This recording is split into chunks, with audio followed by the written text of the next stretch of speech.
Hey guys, what's up? Dr. Medic here. I'm back with another video.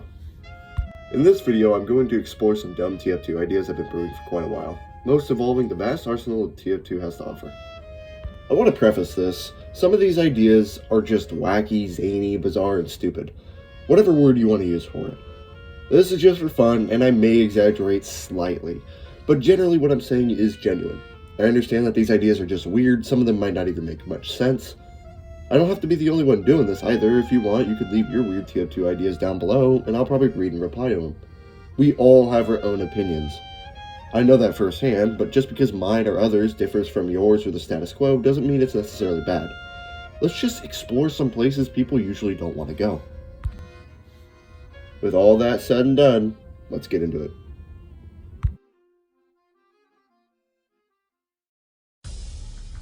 Let's start this video off with the paint train. The paint train as it is currently is very niche and is actually a straight downgrade in most game modes like Capture the Flag, Pastime, Manpower, Man vs. Machine, etc. It is equipable by both Demoman and Soldier, and its current stats are +1 capture rate on wear for a 10% bullet vulnerability on wear. It's kind of strange and not all that good either. First things first, we need to change these abysmal stats, or at least add 1 or 2. I have 3 ideas that could be useful for this, which involve buffing it so it can work on other game modes. The first idea, which I heard floating around quite a bit, would be adding a movement speed buff while carrying the intel, pastime jack, etc. Basically, if you're carrying something, this will give you a slight speed boost bonus. This could at least make it slightly more viable on other game modes outside of CP, payload, and attack and defend. The second idea follows the same principle, but instead of granting any sort of speed bonus, it would grant a passive 2 health per tick while holding the intel, jack, etc. I feel that the speed boost may be fine, but this also is a solid option. It's small, but it could help slightly with survivability while doing the objective. The third idea is actually the same as the other two, but plaster on another stat. So imagine whichever one's your favorite, I guess, and just plaster the stat onto it. This is a weird idea, and many of you may go, why does it need this? Who cares? Though I think it could be useful in certain playstyles. Add a double money pickup range in Man vs. Machine. Some of you may be saying, oh, who cares about Man vs. Machine? The upside doesn't mean anything outside of Man vs. Machine. You kind of mean like how the upside means nothing outside of control point game modes and payload? It's niche and not 100% necessary. Like if it didn't end up getting the stat, it probably wouldn't hurt anything. But classes having extra money pickup range would be a good option if they don't want to run a particular melee. In addition, it is rarely used by both Demoman and Soldier, as they have far better melees, which actually brings me to my next idea. First, with this outrageous idea, okay, stick with me here. Make the pain train equipable by every single class, with the exception of Scout, Engineer, and Spy. Now hear me out. Many classes would get good use out of this melee, especially Pyro, who the weapon was actually intended for anyway. Pyro being offensive is usually pushing the cart, Heavy is usually in the front lines as well, and Medic is right up in the action. It just works. Even the Huntsman snipers could get some use out of this. Now I may hear some of you say, why? And to that I say, why not? What does the pain train break? Are you currently a pain train user that thinks it's too overpowered? And I know that's not always a good excuse, and I hope you're not that person. If you are, I'll jingle my keys for you later. Demo and Soldier have so many melee options that are just so good. Give it to the people. Okay, I get it. On Sniper, it's probably not going to be very good. Medic's not going to run it. Alright. If not on every class except the 3 exemptions, at least give it to Pyro and Heavy.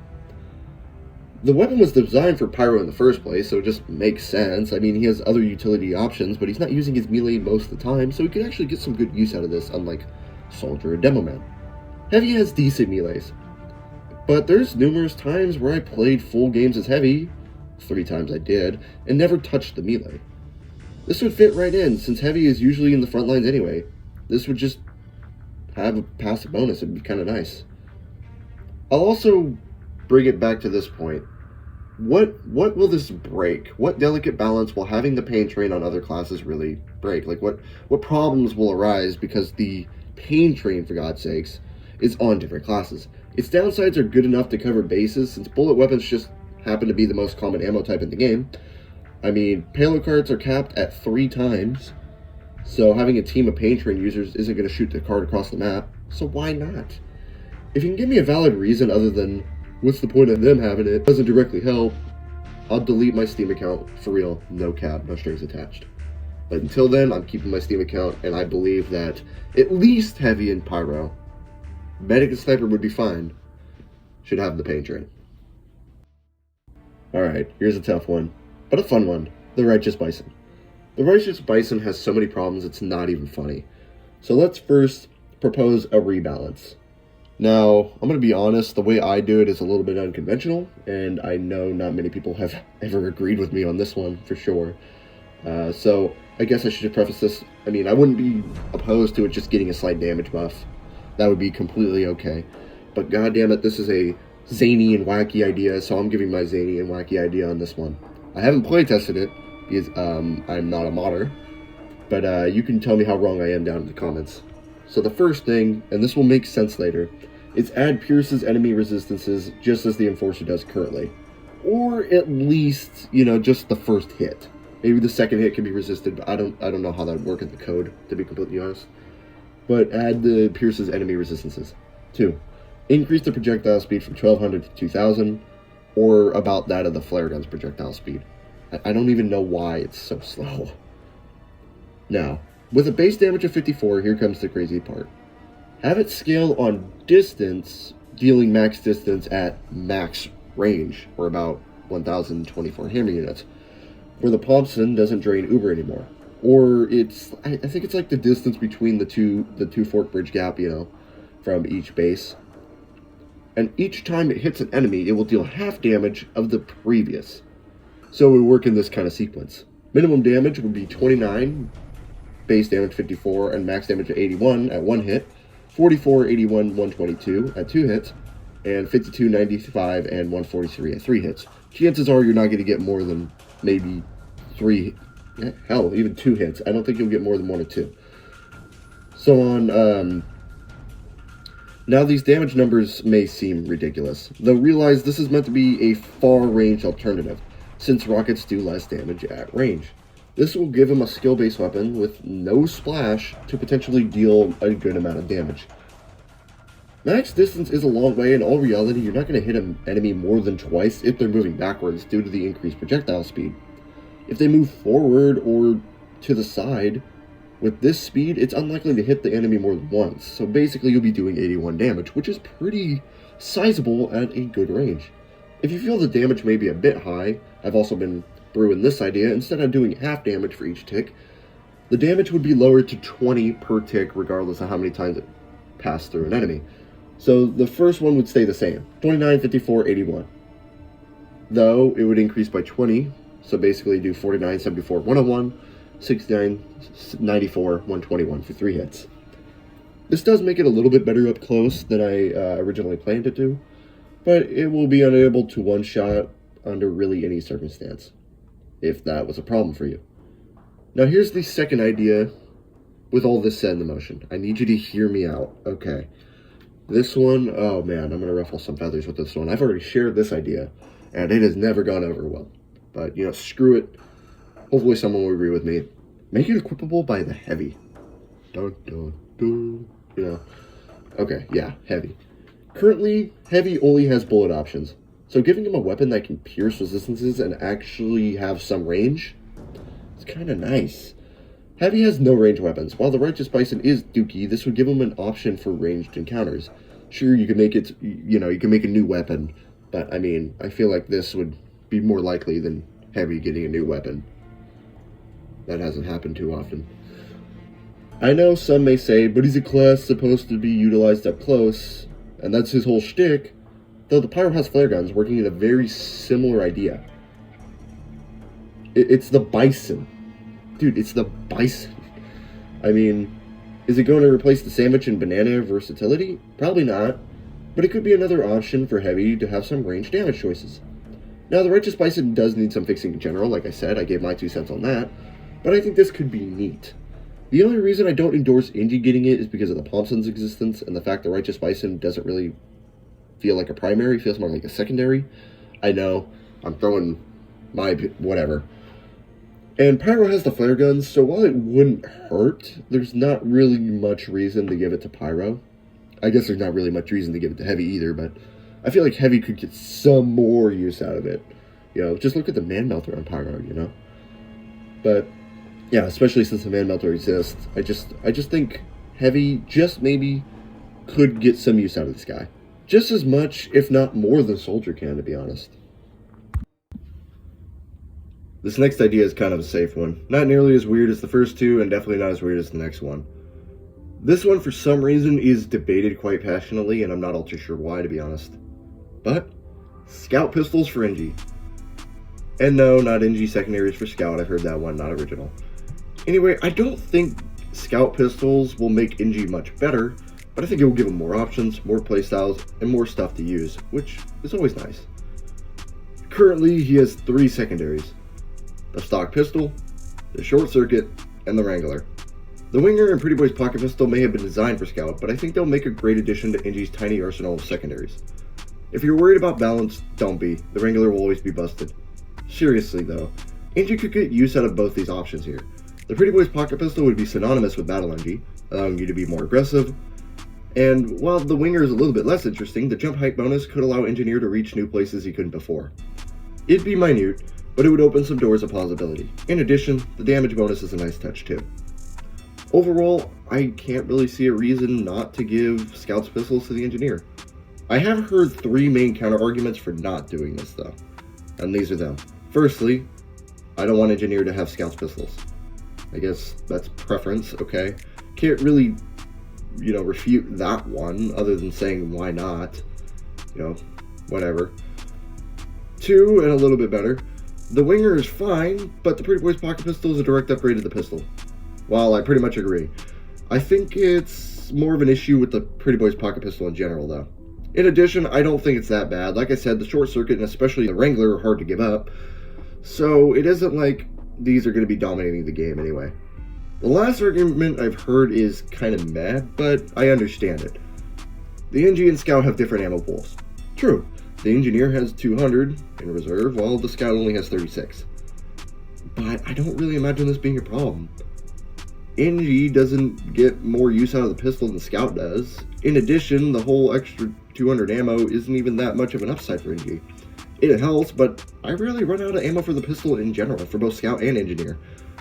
And Engineer is always near buildings, or picking up ammo to build buildings, so he's never really going to run out of ammo. And neither is the Scout. Overall, I just think it's a non-issue. If you wanted to, you could add something like a 75 or 80% reserve ammo penalty for specifically Engineers, but I think it's unnecessary. Tell me what you think down below. I'm actually curious about this one. Moving on. Okay. The Liberty Launcher. This one is up for hot debate. Not really. The Liberty Launcher isn't bad as a weapon, but it's bad as a rocket launcher. You can still deal a decent amount of damage and you could really roll teams with it, but you're better off using really any other rocket launcher. Every rocket launcher fills a niche better than this one. The original is stock for crowds, beggars for burst damage, direct hit for high single point damage / sentry killing, the black box for survivability. The Cow Mangler is also kind of a mess, but it's more serviceable than the Liberty Launcher is. The rocket jumper is for learning how to rocket jump, or using in some sort of shoulder loadout. And I don't know, the Liberty Launcher is supposed to be a jack of all trades, but instead it just kind of sucks at all of them with a severe damage penalty. So let's first get the safe stats out of the way. Nobody likes wacky and zany ideas in Team Fortress 2, so it's best to give the normal idea first. The simple fix is lowering the damage penalty from 25% to something like 15%, maybe even 20%, but I think 15% would be better, bringing up the base damage from 68 to 77, approximately. Allowing you to 2-shot medics at medium range, assuming their passive health regen doesn't catch up. Also allowing you to 2-shot soldiers without the battalion's backup at full ramp up. Either way, this wouldn't fix the weapon, it would just make it less bad. Now for the fun idea. Like I said, soldiers' rocket launchers fill pretty much every niche, except for one. Combos. Well, the direct hit sort of does with itself. I mean like a real combo. And I guess, yes, the Market Gardener is technically a combo weapon, but it can be used with any rocket launcher, so I don't really consider it being comboed with a specific rocket launcher. You know, it's a combo, but it's whatever. I'm thinking more like a flare punch for pyro, right? So here's the new set of stats for the Liberty Launcher. First, a 50% holster speed bonus, just to help with combos, a 25% knockback bonus, a 15% explosion radius, all for a 20% damage penalty. However, there is one important thing. When medium to close range, all knockback will thrust the player upwards in the air rather than away. Now, I don't know if this is actually possible. I'm assuming it is somehow, but if it wasn't, then I would likely say it'd be fine being able to do this at every range. I'm just imagining it, maybe it's kind of annoying, you know, getting shot from across the map and going straight upwards, losing a lot of momentum. But even then, I mean, it's not going to deal that much knockback. And if that's not possible, then I would say just remove the knockback bonus and add the extra rocket back. Though I'm going to continue on assuming that this stat is possible. So let me run down why each stat works. The extra knockback, just pretty obvious. It makes it easier to combo because the player is in the air for longer. Yes, I know ramp up with the shotgun, whatever. But, I mean, if you're using it with like the reserve shooter, you're going to get mini crits, you know. And plus you could just double tap them. The holster is supposed to be helpful for quickly deploying a shotgun to combo. Yes, this weapon would not be all that useful with banners, but the knockback and explosion radius would make it possible to use with the banners. You know, like it wouldn't be like a direct downgrade, but it's just not the best option. And either way, the banner's good with every other rocket launcher except for the rocket jumper for the most part, so who really cares? Like I was saying, this would give the reserve shooter especially a major combo tool. Like how the flare gun is usable with the flamethrower, it's much better combo with the degreaser, right? This would be the equivalent but for rocket launchers. The faster holster speed would allow you to draw the shotgun near instantly to get off high bursts of damage. Would it be the best thing in the world? No. Though, it would make the reserve shooter and Liberty Launcher a little bit more viable. I think it would just be a fun alternative. As of now, it's just not that good, right? The Liberty Launcher is just a whatever weapon. This would at least give it a niche to fill, being able to combo it with the shotgun and deal high burst damage. I don't know. Tell me what you think down below.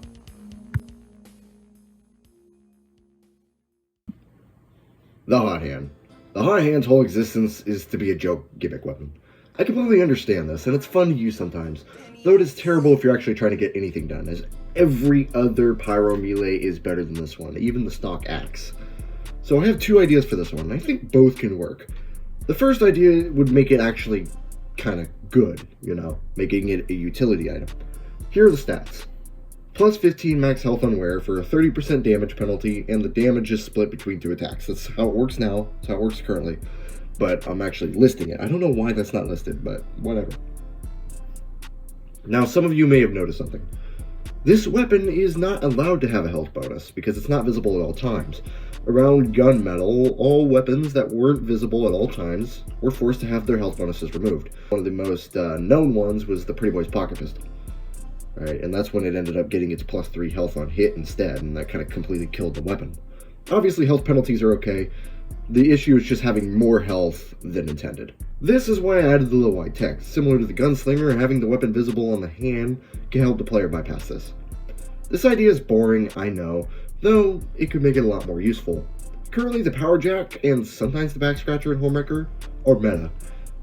This weapon would likely not overshadow these, as it's just 15 extra health. It doesn't put you over any major thresholds. It's just a nice little bonus, right? You can still be one shot by crits for the most part, you know. It would allow you to survive a crit shotgun shot, but I mean, honestly, that's whatever. And especially since the power jack is such a good utility, I don't think this would really cause any problems. Now for the more fun gimmick idea, which is honestly probably the better one.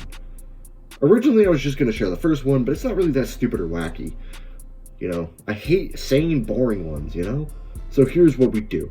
We keep everything as is in our minds, okay? So you got the original set of stats. However, reduce the damage penalty from 20% to just 10.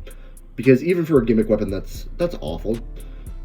Though, like I said, keep the split attack. This would make each slap now deal 30 damage when rounded up, rather than 26.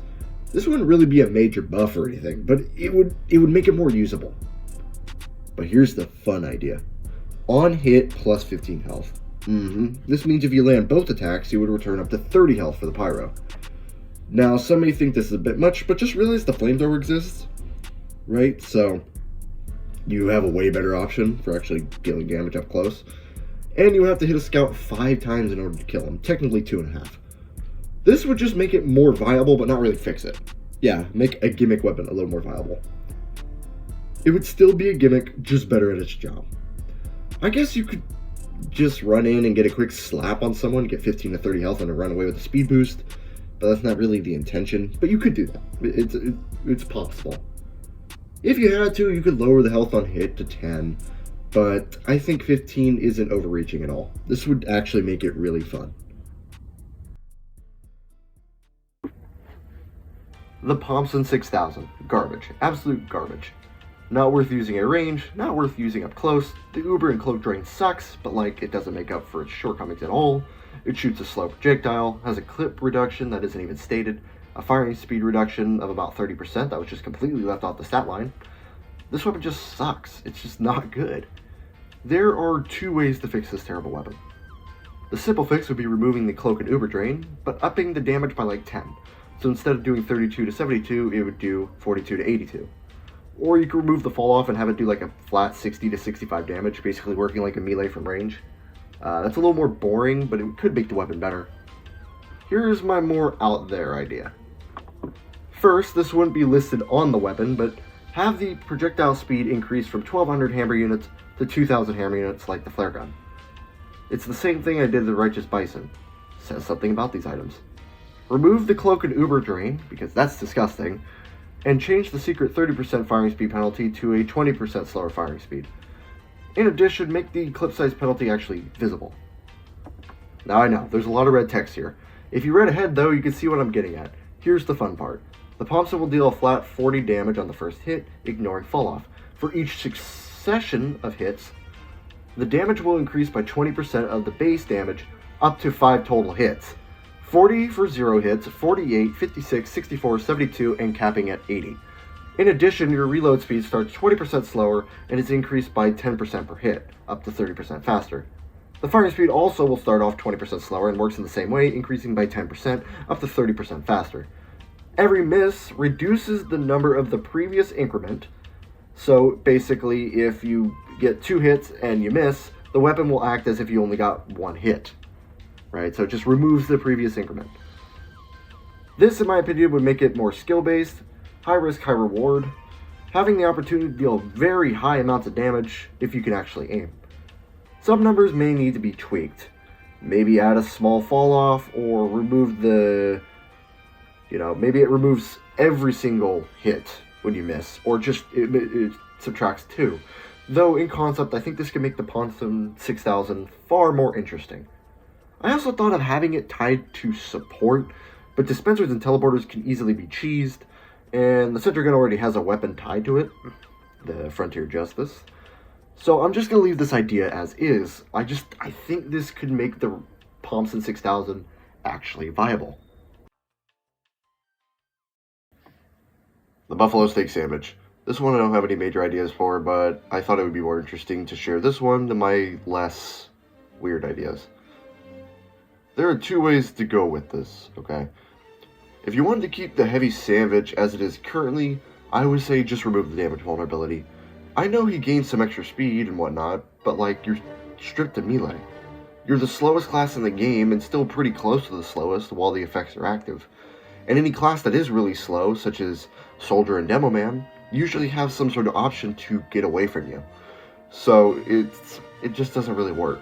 There's very little reason to keep the damage vulnerability, especially when you can only use your melee. But what if it wasn't that way? I would like to introduce to you the Diet Criticola for Heavy.